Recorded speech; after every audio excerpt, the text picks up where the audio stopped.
बहुत समय पहले मथुरा नगरी में अत्याचारी राजा कंस का राज था। वह बहुत क्रूर और निर्दयी था। उसकी प्रजा हमेशा डर के साए में जीती थी। एक दिन कंस अपनी बहन देवकी की शादी में बहुत खुश था, लेकिन तभी आकाशवाणी हुई, हे कंस, तेरी बहन देवकी का 8वां पुत्र ही तेरी मृत्यु का कारण बनेगा। यह सुनते ही कंस का चेहरा गुस्से और डर से भर गया। उसने तुरंत तलवार निकाल ली और देवकी को मारने के लिए आगे बढ़ा। तभी वसुदेव ने हाथ जोड़कर कहा, हे कंस, तुम अपनी बहन को मत मारो।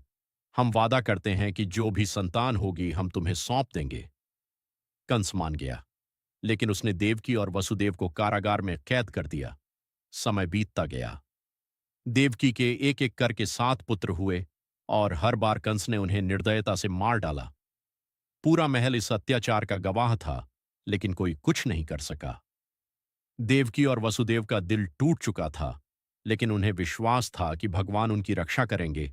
फिर आया वह पवित्र दिन, भाद्रपद मास की अष्टमी, आधी रात का समय। चारों ओर गहरा अंधकार था, लेकिन उसी समय कारागार में एक दिव्य प्रकाश फैल गया और तभी जन्म हुआ कृष्ण का। कृष्ण का रूप अलौकिक था। उनके चेहरे पर अद्भुत तेज था, जैसे स्वयं भगवान धरती पर आए हों।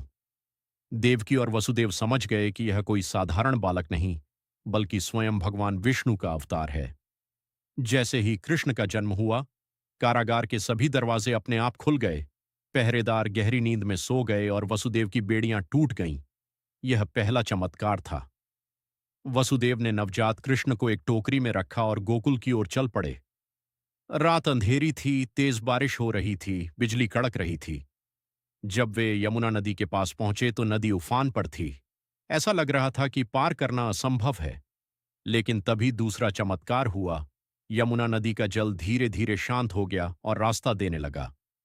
उसी समय शेषनाग प्रकट हुए और अपने विशाल फनों से बालक कृष्ण को ढक लिया, ताकि बारिश की एक बूंद भी उन पर न गिरे।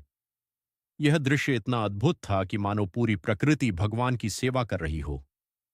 वसुदेव गोकुल पहुंचे, जहां नंद बाबा और यशोदा रहते थे।